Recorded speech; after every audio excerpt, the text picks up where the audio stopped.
What is going on, you guys? Thank you for tuning in, and welcome to the Steel Trap Mind Show, your one-stop shop for all your topics related to investing, stock market, topics with your health and wealth. I am your host, Andrew Carter, alongside with my co-host, Jennifer Bolton. And hey, we got a really exciting topic for you guys today. We got a little bit of a doozy. I think it's the most trending topic in 2021. We got the supply chain. Really, down is up is down. Everything is topsy-turvy. We're going to dissect it. We're going to look at how you can benefit from it, navigate what kind of investments, what kind of moves you can make. Because it's really not a normal situation going on. And a lot of people are out there trying to figure this out. So before the pandemic, what was the supply chain like? Maybe that's a good place to start. So before the pandemic, describe the supply chain and how it was working. Yeah, the predominant supply chain with, pretty much every major corporation in every country is a just-in-time inventory supply chain. Everyone's heard of that. You're probably familiar. No, I did not. Before this happened, I had no idea this is how it operated. So it's really just in time. Yeah, you actually didn't. Time. You didn't know that. I had no idea. Yeah, I had no idea. That is, like I said, that's the predominant theme, the narrative. If you don't know what just-in-time delivery is, think of it this way: everything is made to order. Businesses, back in the day, you want to go and buy a car, and they say, we have 20 Ford Mustangs on the lot ready to go. Anymore, businesses, they don't want to keep a lot of inventory. They want to be extremely lean and nimble. Yeah, and my favorite example is the one that you gave on Toyota, and it just blew my mind. Right. Well, it's crazy because when they're getting all the parts, anytime something's being ordered, it's never I'm ordering this Mustang, let's go pick it up today, or so everything it's made to order. So when the corporation gets a product, they get a purchase order. They say, all right, we need to get these parts from China, we need to get this from Taiwan, etc. So there's no inventory. Everything is made to order. And so Toyota does 1 day's worth of production of materials to make the cars at a time.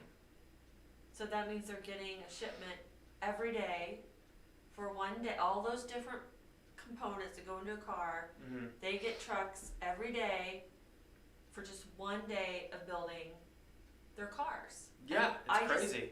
I just think that, and from all these other suppliers, and the suppliers have suppliers, so just the fact that has worked up until now, I just can't believe it. Well, it's I just can't believe it. And one link in the chain goes bad, then all of a sudden the whole chain is messed up. Yeah, you're missing one part, and that's it. You can't make the car because you need this one material that's delayed because there was a fire in Texas or something.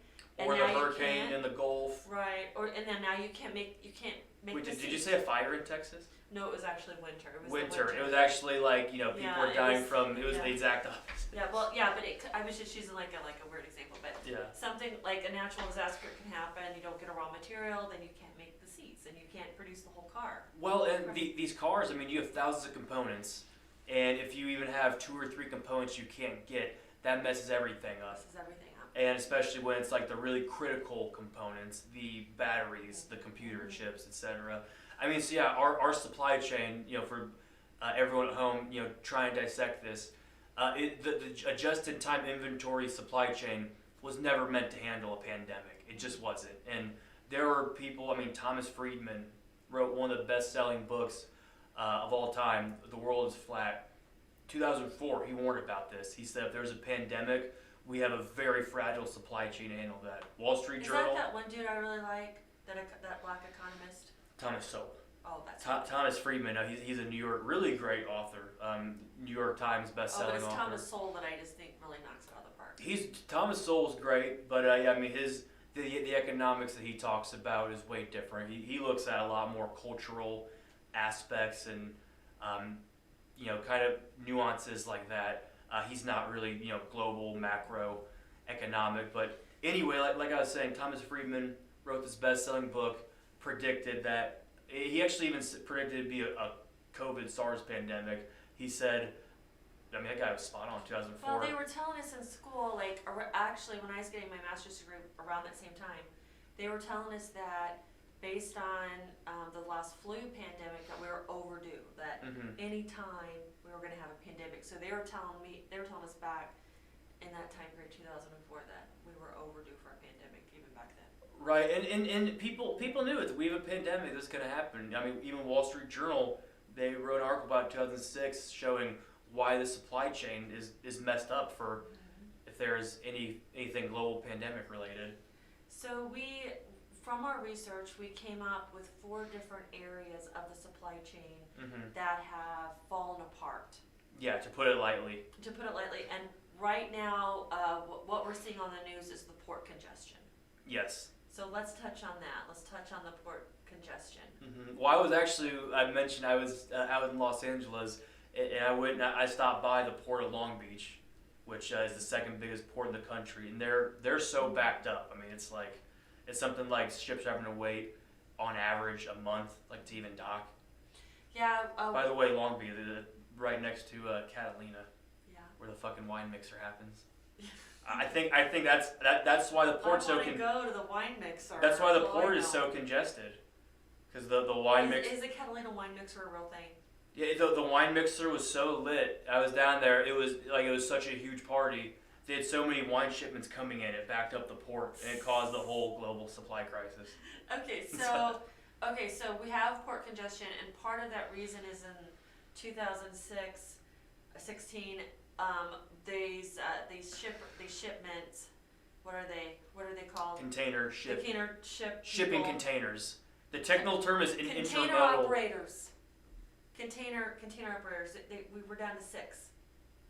Yes, the big shipping companies. Yeah, so the big shipping companies they consolidated, and now we're down to 6 for 3/4 of the shipments. So that's part of it. Yeah, I mean, it used to be you had a lot more shipping companies, and you had more competition. And when there was more competition, you had so many smaller ships. They got rid of the competition. There's been consolidation. When I say that, all the companies have merged. And so now you only have 6 shipping operators, and they only are operating these massive container vessels that they fit something like, I don't know how many, like it's 10 right there, 10 to 21,000 on one ship. Yeah, and the shipping container, so it's 10,000 to 21,000. And how big are these shipping containers? Because you've got to realize how huge this is. On average, they're about 20 feet.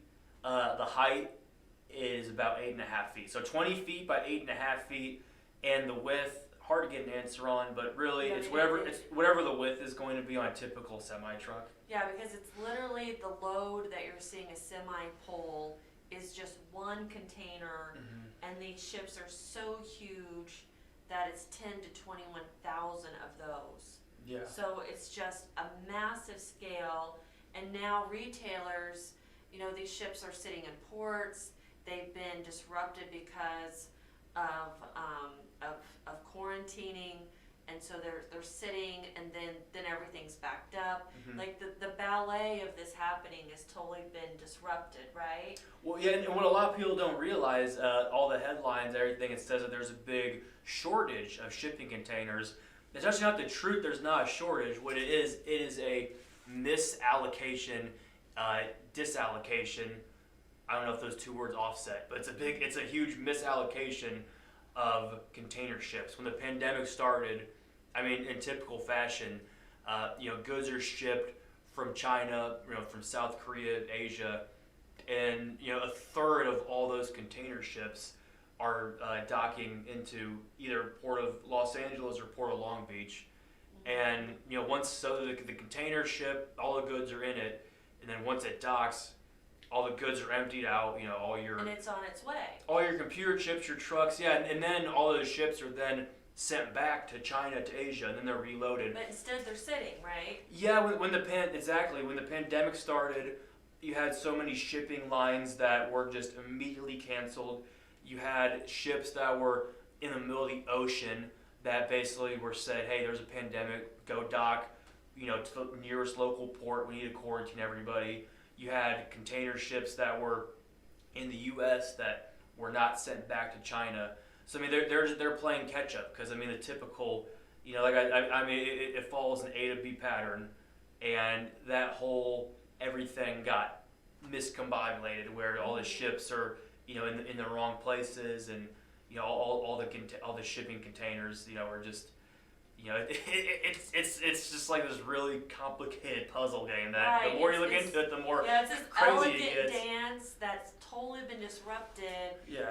And one article I read is normally there's one container ship off a shore anchored waiting in LA. And on average now there's 40. Now there's 40. Yeah. And even when I was in LA, I'm just like out. I'm enjoying the beach, and I'm looking at the horizon. I'm like, oh, there's all these beautiful ships, and there's people boating. I look closer. I'm like, wait, like that's not like a cruise ship. I'm like, what the hell? Like, what is that? Why are there all these ships? I'm like, oh, they're container ships. Like, Yeah. they're just it's like an eyesore. They're all over the beach. With 10,000 semi trucks worth of materials. Yeah, well, it's getting so bad in Los Angeles, and I know Santa Monica apparently. Like these ships get offloaded. They don't have the truckers. They don't have the space at warehouses, the resources to to take them wherever they're meant to be. They're just putting these shipping containers like in people's neighborhoods. And I shouldn't laugh at this. People in Santa Monica have it hard enough.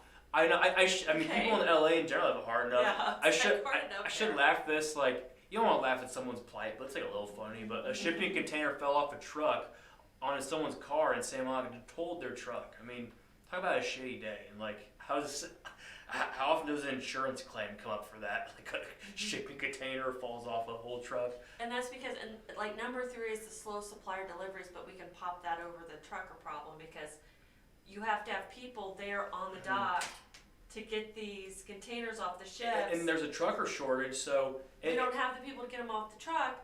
So where do they go? They either we don't sit. have the trucker then to pick up the stuff either. Yeah, so they either sit just basically in the water, like next to the beach, or like I said, they're dropping off in people's And imagine you've ever been pissed, like, oh, this guy, he parks in my the front of my house all the time, like all these cars are parked here. How do you feel if you woke up and you just had shipping containers in your neighborhood? It's like I can't imagine it. So the most the most interesting part of this is the truck driver shortage because I think it really puts a light on an industry that is taking advantage of people. It's that horrific. It's corrupt, and I could not believe like how bad it almost didn't seem real. It's so bad it doesn't seem real, and now it's like you can't believe anybody is willing to be a truck driver. Yeah, and I gotta explain to the folks at home. I mean, the trucking shortage, it predates the pandemic. Before the pandemic, there was a huge shortage of truck drivers, something 50, 60,000. Now we're at the point where we're like 100,000. And so that's like open truck, we need that many truckers right now, 100,000 trucking for us that we don't have. Yeah, and I'm just going to say this on an unrelated note. If you're a truck driver, anyone in the truck industry, my heart goes out to you guys. Yeah. I mean, really underrated people. You think of, you buy at a grocery store, eat at a restaurant, you gotta thank a trucker for that. I mean, really, their working conditions. I mean, people they're getting shit on, and there's really no appreciation. But here at Steel Trap Mine Show, Steel Trap Mine Nation, appreciate you guys. I mean, after reading about the industry, doing research on it, it's unreal. We felt like it was modern indentured servitude. That's how we felt when we read the details of the trucking industry. Well, it's outdated the way that they run the industry, the way they compensate. The average trucker, they're not compensated for their time. So most jobs you get paid by the hour.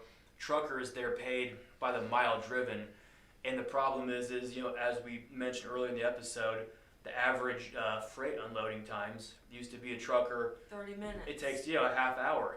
Now it's taking sometimes 3 hours to get a load, and they're not getting paid at all. Not getting paid the whole time.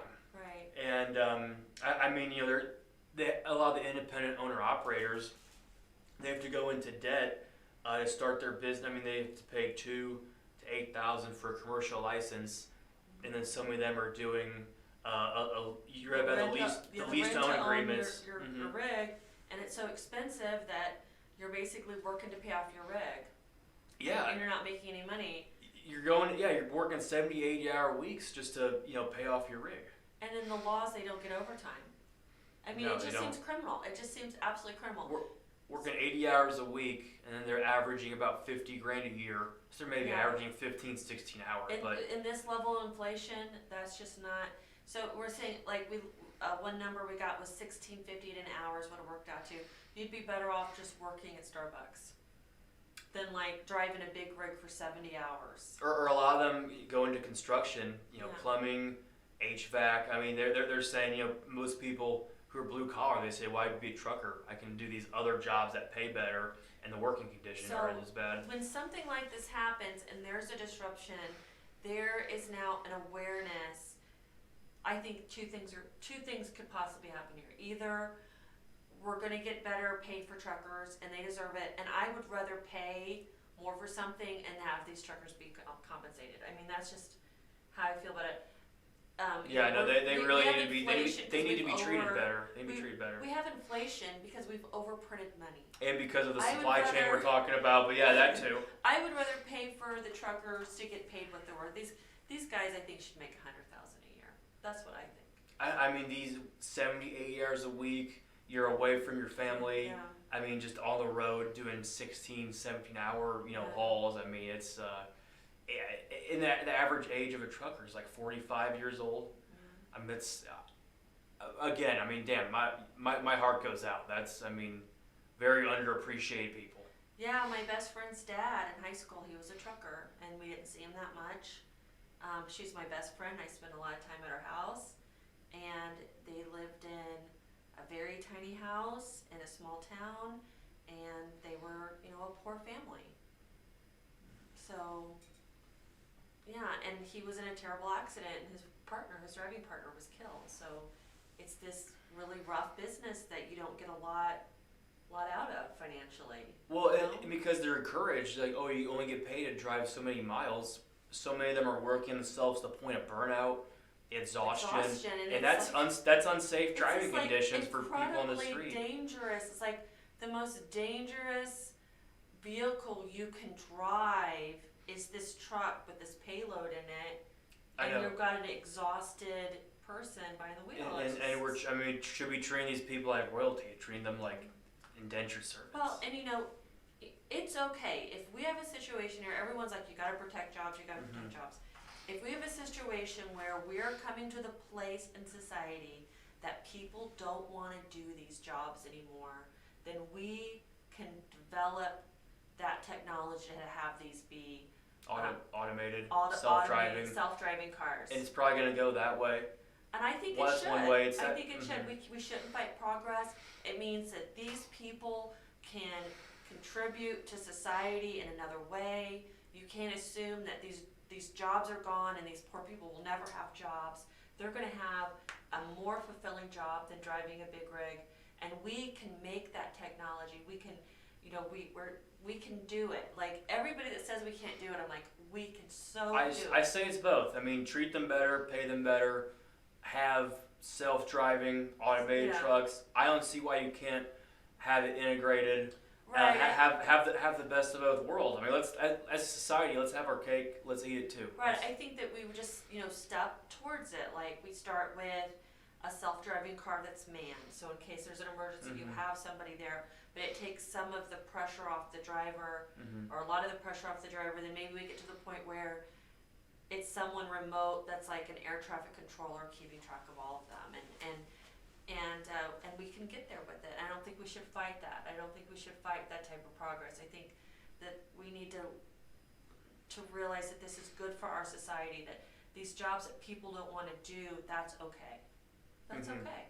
No, so I'm on my soapbox. That's okay. It's fine. I mean, there's a lot of jobs, people, and I mean, this goes back so much of the shipping disruptions, supply chain, issues. it goes back to the labor shortage. Right. And I mean, here's what a lot of people aren't going to tell you, because everyone, it's unemployment, no one wants to work. Really, it's structural issues with our labor force. 2 million people retiring early because of COVID. 2.5 million women leaving the workforce because of child care, daycare issues. So you have 4.5 million people who basically, they left the workforce for, it's not that they're too lazy at work. Child care is so low that the after school program I have my daughter in, I would just pay him anything. Yeah, and I would pay him anything. I mean, you honestly, like, not paying child care, you would save more money not paying child care for a lot of women than working a full-time job. I mean, my heart goes out. I mean, people, single mothers, people trying to work a job and do e-learning. In a lot of cases, it's more financially sensible to just, like I said, quit your job, not have to pay daycare. Which is sad that we're at that place. Well, I was there because I just I remember back in the early 2000s to put a child in daycare all day was like $1,000 a month. Mm-hmm. And it was like, once I paid that, I'd only have $1,000 a month left. It worked out to like $250 a week. It's a lot, but it's like, I'm working for $250 a week. You didn't realize that? Yeah. It puts things in perspective. Yeah, and then I have a story about that. I was in Whole Foods, and it was like there was just no food on the shelves. There was one can of black beans. There was second week no water, and there were people stocking the shelves. And I said, "What's the deal? Why is there no food on the shelves?" And I was worried they're going to say there's no food, but it's that there's no workers. So they didn't have enough workers. Whole Foods is owned by Amazon now, so they didn't have enough workers in the Amazon fulfillment center that they normally got food from. So that store was getting food from a totally different fulfillment center farther away. So the trucks had to come in farther. And then when the food got to Whole Foods, they didn't have the workers to put the food on the shelves. Right. So it was all about workforce. And so many of these distribution centers like Kroger, Walmart, they have a big distribution center. And when the truck driver gets there, whether he's offloading a load or whether they're getting a new load in the truck, I mean, you have the freight handlers, the unloaders, and I mean I'll say it. I mean, it's an unskilled position, doesn't pay well, so you're gonna have trouble staffing those issues.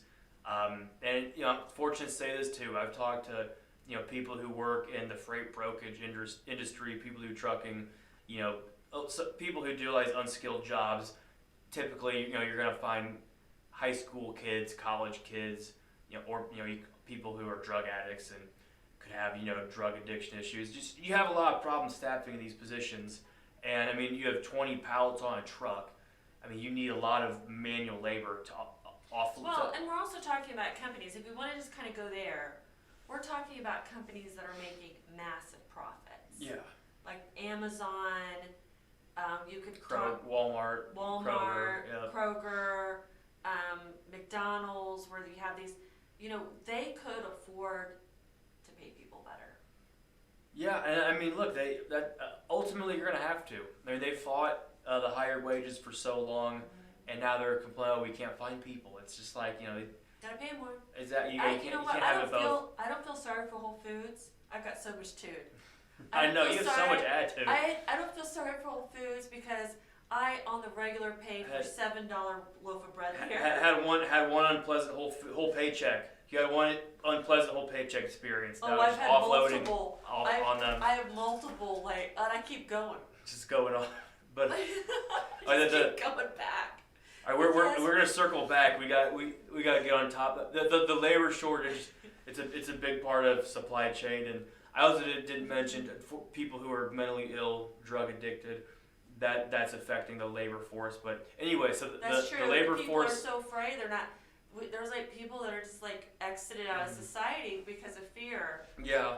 Yeah, but I mean, so the labor shortage, that's hurting supply chain a lot, and that's the one thing I did not expect from all this is for people not to come back to work.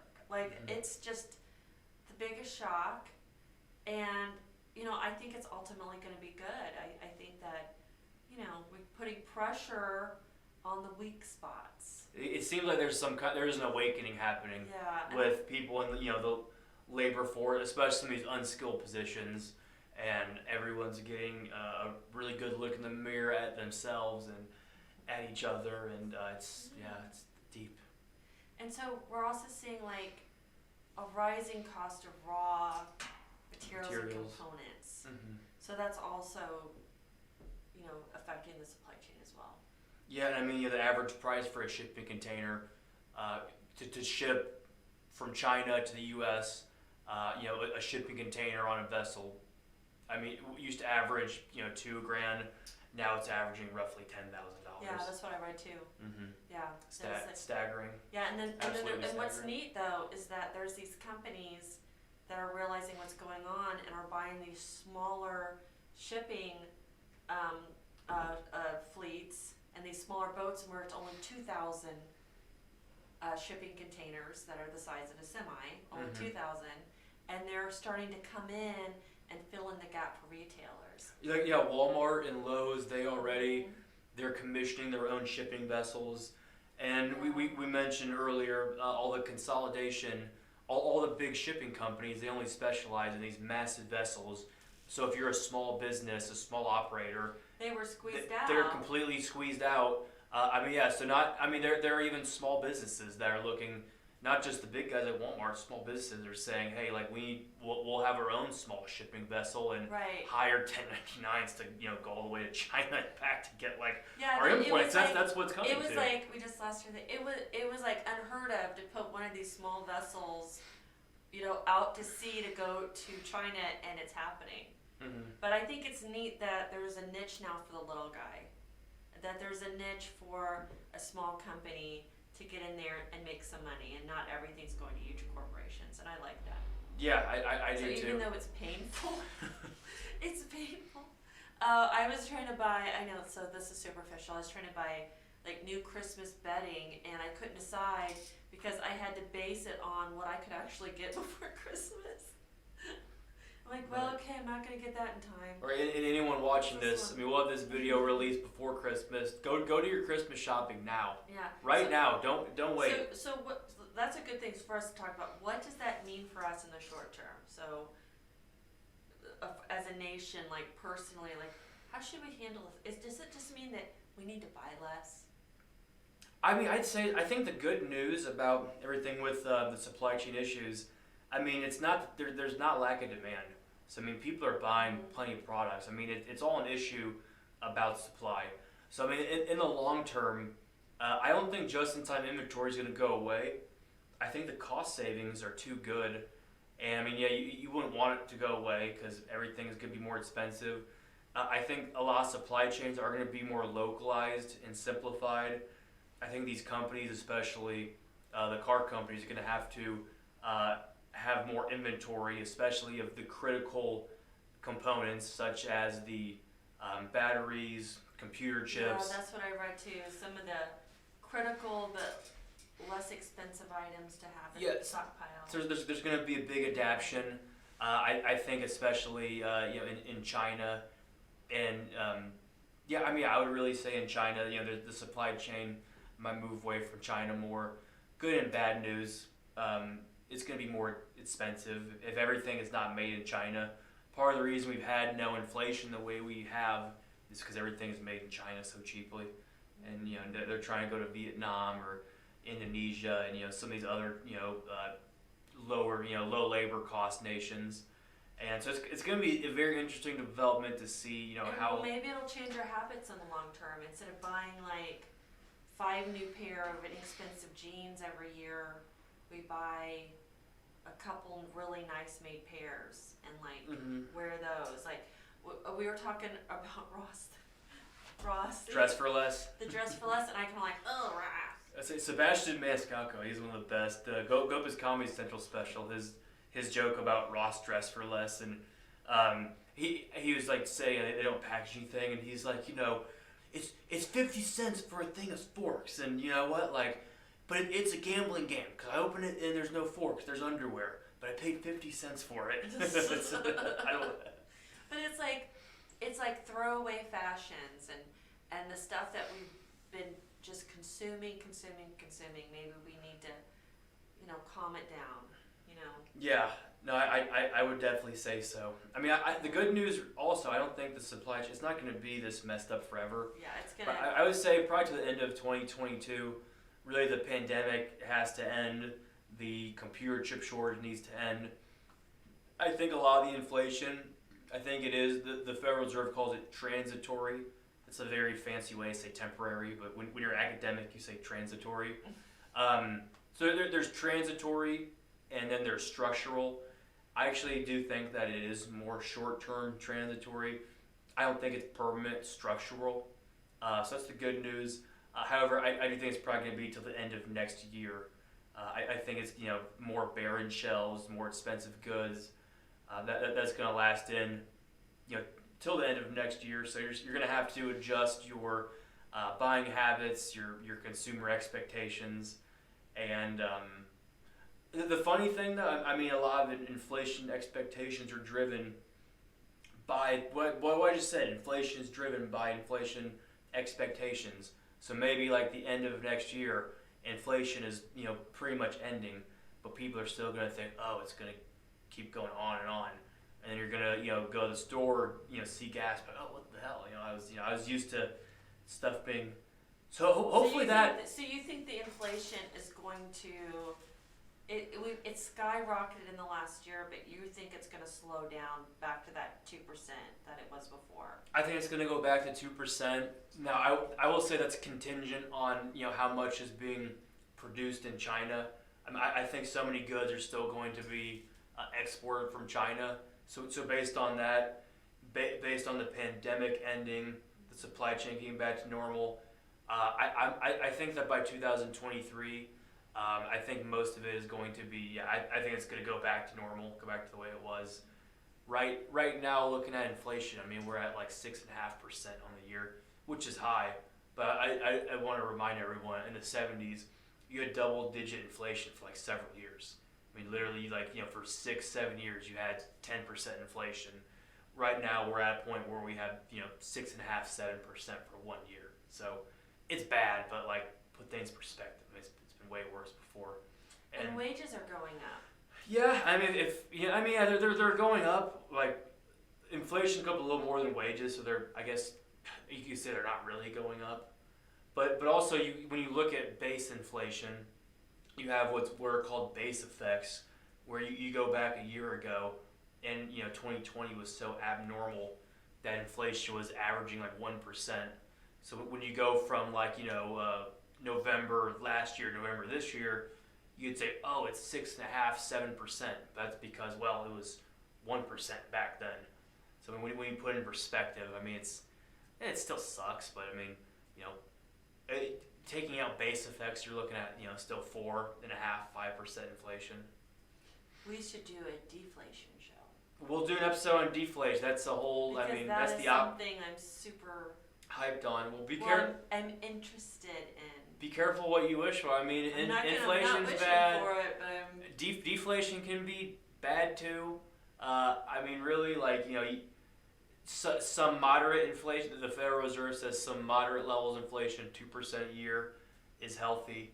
Man, I mean, this is such a dense topic. We're talking about supply chain. It's the focus, but you talk about supply chain, you have to mention inflation. You have to mention labor shortages. If it's costing 9 times the amount a year from a year before to ship something, that's a huge number.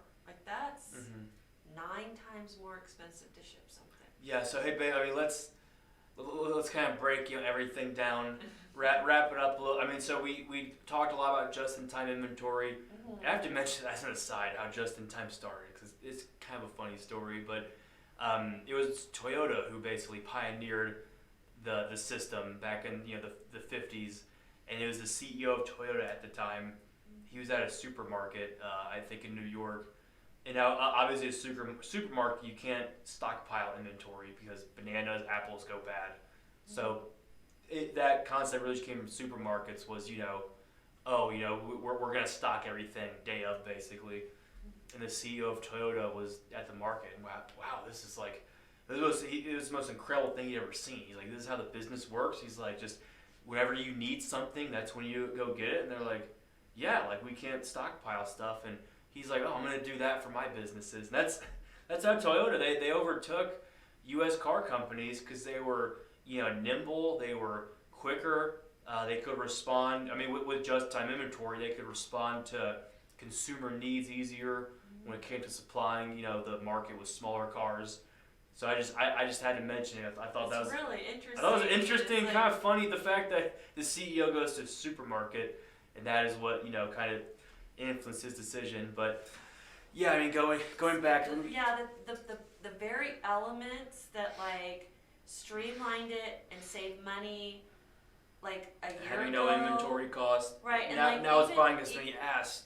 Even the big cargo ships, it's like you have fewer ships and they're bigger and you're sending more at a time, and it was supposed to cut cost. It cut costs down. And it did for a while, but in a pandemic, like I said, nothing's normal. But then when you can't get your huge cargo ship back. Mm-hmm. Nothing's normal in a pandemic, where what keeps stuff inexpensive is making it more expensive. I mean, really, right. Down is truly up, up is truly down. It's this pandemic world, but just in time inventory, it's here to stay. It's going to adapt. We mentioned stockpiling more critical goods, the trucker shortage. Again, I mean, they're going to have to treat people better, pay them more, have just better working conditions.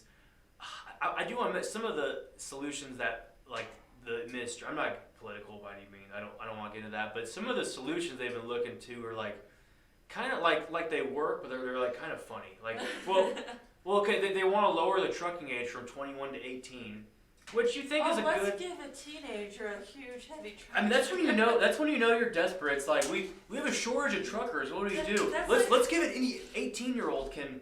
And yeah, that's the thing. I'm sorry. I mean, you've had your license for a year, and now you're going to drive a truck. I mean, it doesn't seem like a long-term viable solution. These are boys that are the most expensive to insure.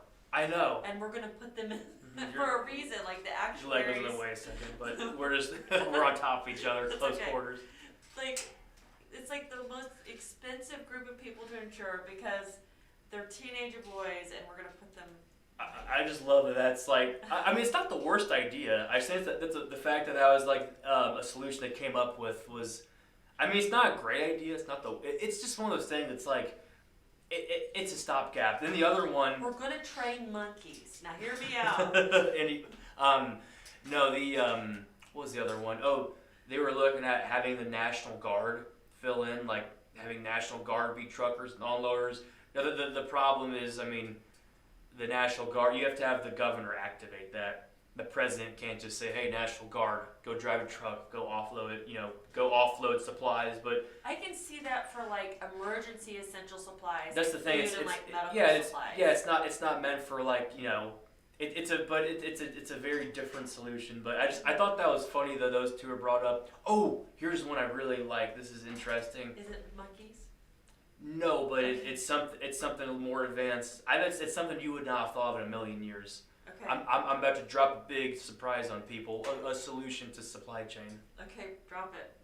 3D printing for you can't source components. You can't get certain parts. 3D print it.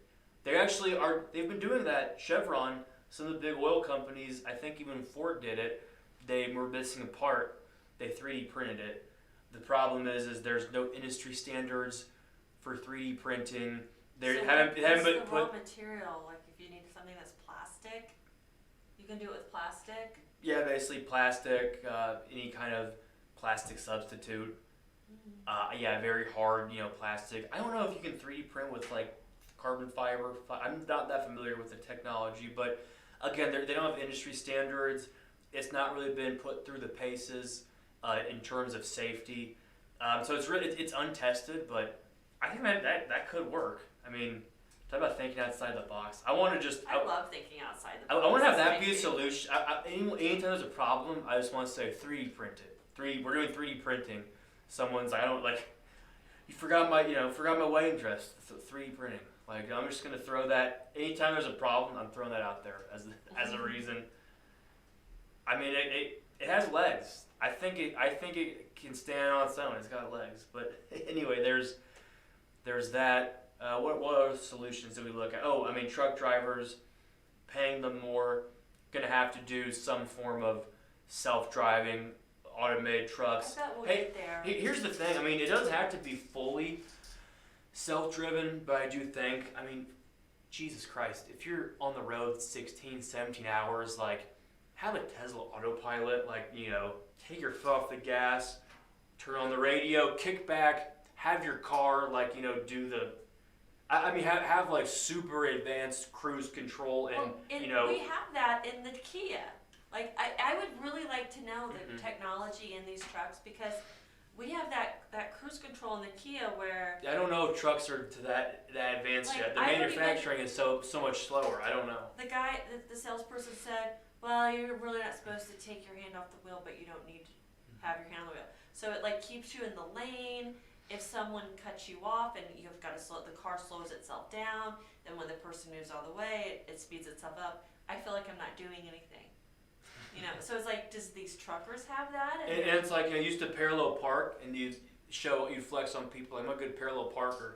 It's not gonna matter anymore because my car does it for me. Right. Saying you're a good parallel parker, it's gonna be the same as like, I kick ass with a bow and arrow. I'm a good archer. It's like, well, all right. I mean, we're flexing about obsolete skills. I can blacksmith better than anybody. There's still people that do that. Yeah, that's funny. My ex-brother-in-law he does hunting with a bow and arrow.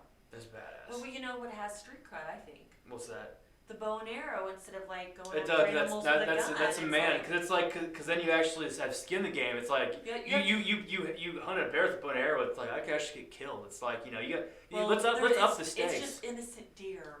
Yeah, but I'm saying, I mean, let's up the stakes. Like, let's hunt a bear with a bow and arrow. Bear Grylls style. Okay, this is just getting off into the stratosphere. But all right, so just-in-time inventory covered that. Truckers. The industry, how we can solve those issues, 3D printing, having the National Guard, having 18-year-olds drive trucks, a lot of different ways to look at it. But hey, again, we really believe that the supply chain is going to end. It's going to get better.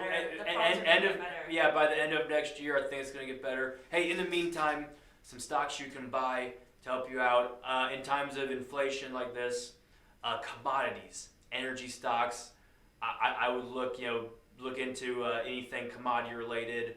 ExxonMobil, even some of the bigger shipping operators. I'm bullish on those. So I would look into all those stocks for your portfolio to, take advantage of just the abnormal environment we're in. I mean, whenever there's uncertainty, there's wackiness going on. There's opportunity. We should watch the trucking companies, because if we see a trucking company that's being real innovative to solve the problems, we should maybe put some money down on them. Maybe Rivian. Well, yeah, because Rivian they're doing delivery vans. Yeah. They're doing delivery for Amazon. And they're one of the first companies, but we'll talk about that in another episode. Hey guys, it's been so much fun. I know, it is go on and on. Energizer Bunny never stops. So happy to be back. From California. I just really love, filming this, getting, the information out there, to the people who want it the most, need it the most, and, to just provide you guys value. Hey, sending off with love, and once again, truckers, people out there, stay strong. Mm-hmm. Love you guys. Yeah. Sending off, I am Andrew Carter with Steel Trap Mind Nation, alongside my co-host, my partner in crime. Partner in life. Yes, partner in life. Jennifer Bolton. All right, take care, everybody. Godspeed.